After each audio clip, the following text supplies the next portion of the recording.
You're traveling through the unknown, a journey beyond the corners of reality, where the shadows whisper and the chill runs deep. Welcome to the dimension where your deepest fears are given form. This is The Midnight Mystery. Welcome to The Midnight Mystery. This episode is called I Volunteered to be Locked Up in Cell 13. In each episode, we delve into the shadowed corners of our existence, bringing you tales of the eerie, the uncanny, and the downright terrifying.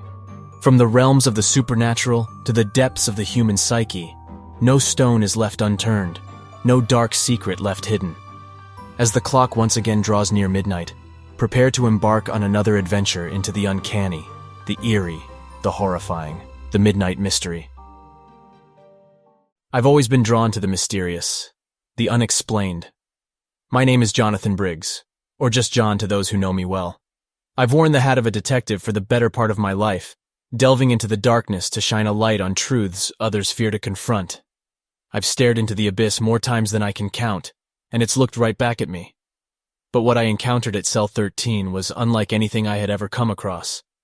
I was sitting at McGrady's, the local watering hole, sipping my usual bourbon when my old friend Freddie ambled in. He looked worn down, with worry lines etched across his face. He had been working as a prison guard for years, but tonight something seemed off. He settled in across from me, ordering his usual beer, and I noticed the hesitance in his voice. "John, you're not going to believe what I'm about to tell you." Raising my glass to my lips, I shot him a glance. "Try me, Freddie." His hand shook slightly as he picked up his beer. "It's about Cell 13.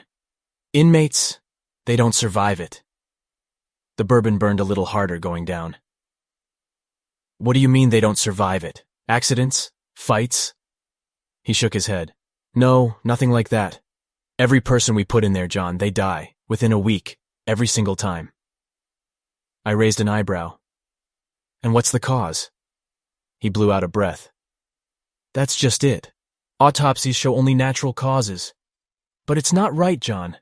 It's like something in that cell drains the life out of them." I mulled over his words, feeling a familiar prickling sensation at the back of my neck. This was a mystery, a puzzle that needed to be solved, and I was just the man for the job.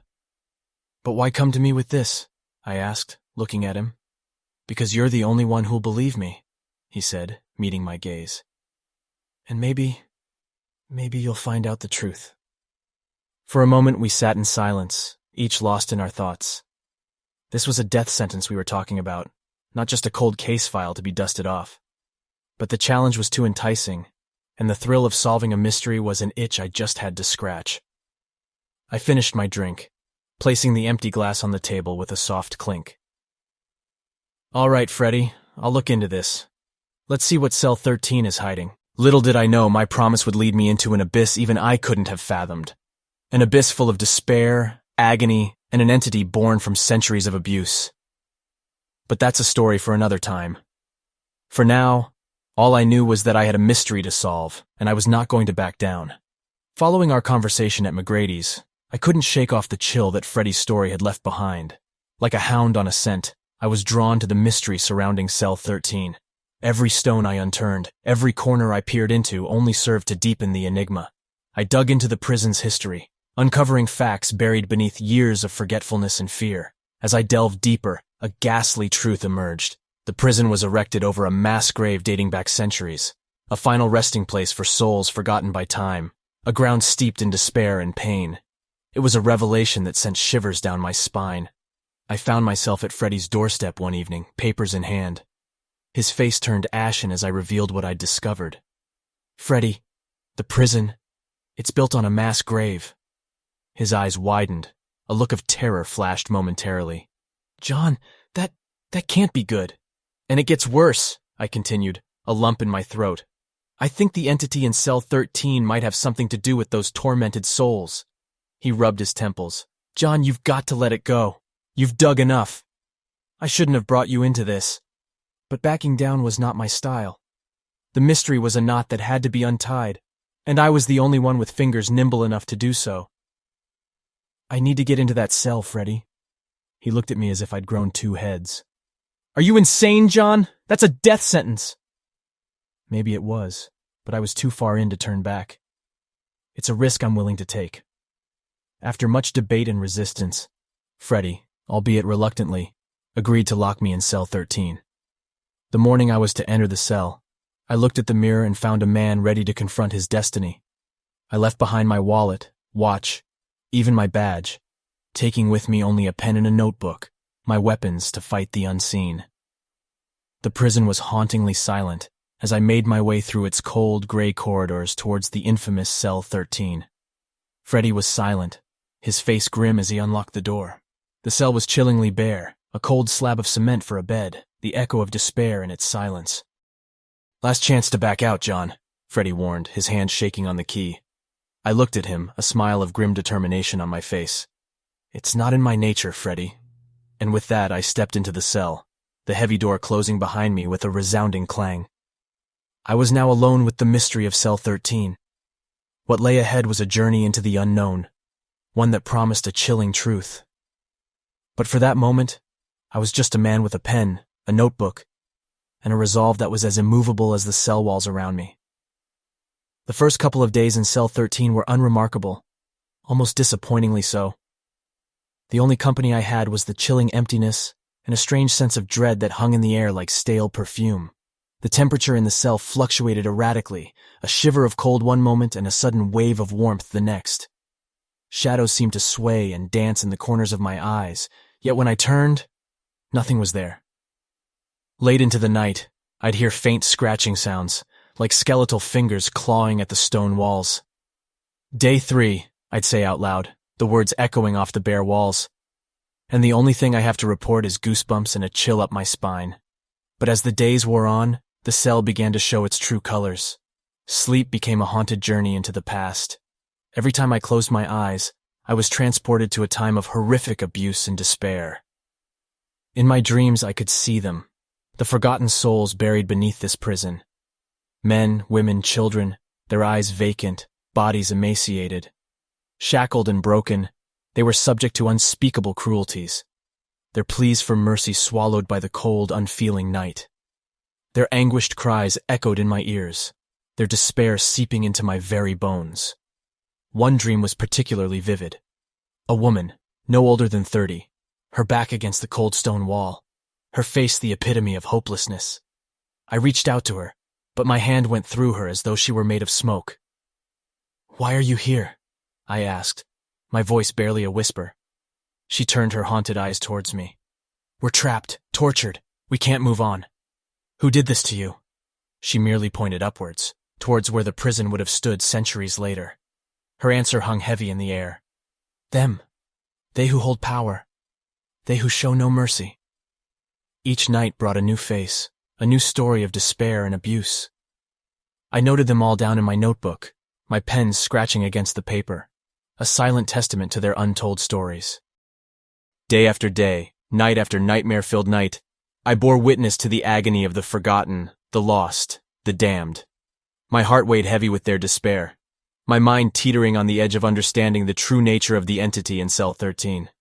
It was a haunting symphony of the past, an echo of a tragedy long buried but far from forgotten. And I, John Briggs, was in the eye of the storm, caught between the realm of the living and the dead. Their stories, their pain, were slowly becoming mine. I was drawn further into their world, and with each passing day, I felt my grasp on reality slipping away. I could only hope that I'd uncover the truth before I was consumed by the despair that had claimed so many before me.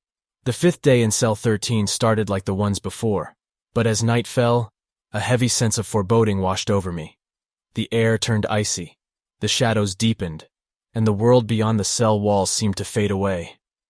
And then, I saw it for the first time. Emerging from the darkness was a figure, nebulous and dark. Its form flickered, like a smoky mirage, but its presence was undeniably tangible. It was like looking at despair incarnate, a creature birthed from centuries of torment and pain. A chill ran down my spine. This was the entity Freddy and I had spoken of. This was the dark heart of cell 13. Summoning all my courage, I spoke, my voice echoing in the suffocating silence. "Who are you?" The entity didn't respond in words. Instead, it filled the room with a cold, raw, seething anger that made my blood run cold. "Why are you doing this? What do you want?" I persisted, trying to keep my voice steady. Instead of answering, the entity lunged at me. Suddenly, my mind was assaulted with vivid, painful memories. Every mistake I'd ever made, every failure, every regret, they all flooded back. I saw the faces of people I couldn't save, heard the echoes of unsolved cases, felt the sting of every wrong turn. It was as though the entity was sifting through my life, aiming to drown me in my own pool of despair. "No!" I cried out, falling to my knees, my hands clutching my head. "I won't let you!" My plea was met with mocking laughter that echoed around the cell, a cold, malicious sound. The entity was trying to break me, to turn my strength into weakness, my determination into despair. But I wouldn't give it the satisfaction. Through gritted teeth, I managed to gasp out, "I'm not done yet." Despite the crippling onslaught of pain and despair, I clung to the one thing that had always seen me through my darkest hours, my unwavering resolve, and in that moment, I understood. This entity, this being born of anguish and torment, it fed on despair, and it wouldn't stop until it had consumed me. As the entity continued its assault, I found myself at a crossroads. I could succumb to the despair, become another victim of Cell 13, or I could fight back. I chose to fight. It was a dangerous game, a battle of wills with an entity as ancient as it was ruthless. But I knew I had to persevere, not just for myself, but for the countless souls entrapped by this malignant being. The fight was far from over, but I was determined to uncover the truth and free the tormented souls. Whether I would emerge victorious or lose myself in the process, only time would tell. As the days blurred into nights, I began to comprehend the twisted rules of the game. To conquer the entity, I had to face my own demons. It was a struggle like trying to hold on to quicksilver, each memory more elusive and painful than the last. Each night, the entity launched its onslaught, feeding on my despair, sapping my strength. Every face I couldn't save, every tear I couldn't dry, they all stared back at me from the abyss, their accusing eyes mirroring my own guilt. "My failures," I whispered to the emptiness one sleepless night. "I have to confront them, accept them." I could feel myself growing weaker, my life force ebbing away like sand slipping through clenched fingers. The physical toll was evident. My reflection in the cell's steel mirror was a gaunt stranger, eyes sunken and haunted.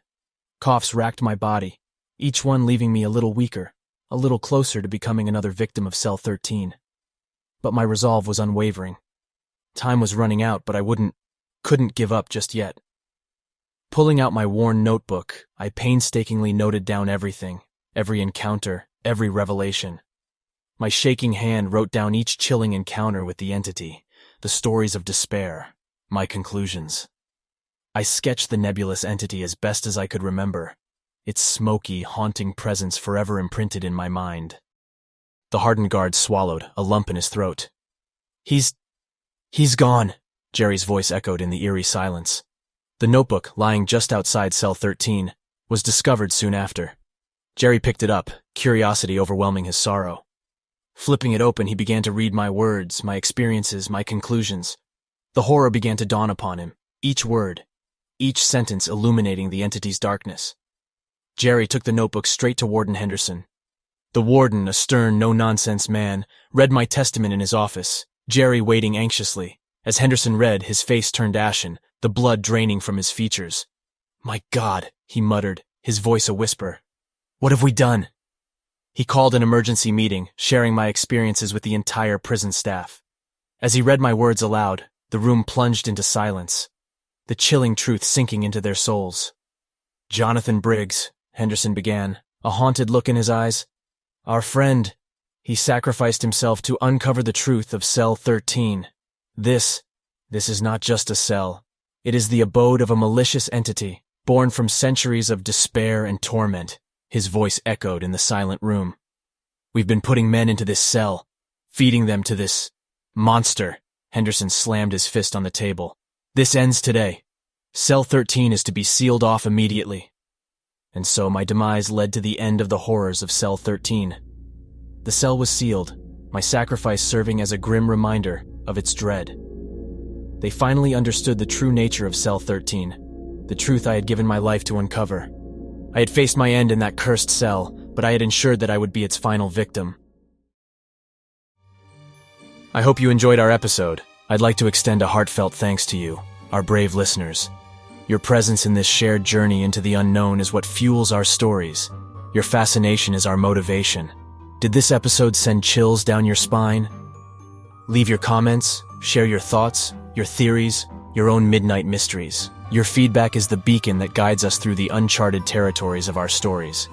And if you haven't already, remember to subscribe to our channel. By joining the Midnight Mystery family, you won't miss out on a single chilling tale. As a subscriber, you'll be the first to know when a new episode lurks around the corner, ready to pull you back into the shadowy depths of the unknown. This is the Midnight Mystery signing off, leaving you with a simple reminder. When the clock strikes 12, fear the silence, for that's when our tales come to life. Good night, Midnight listeners. And remember, not all who wander into the dark are lost.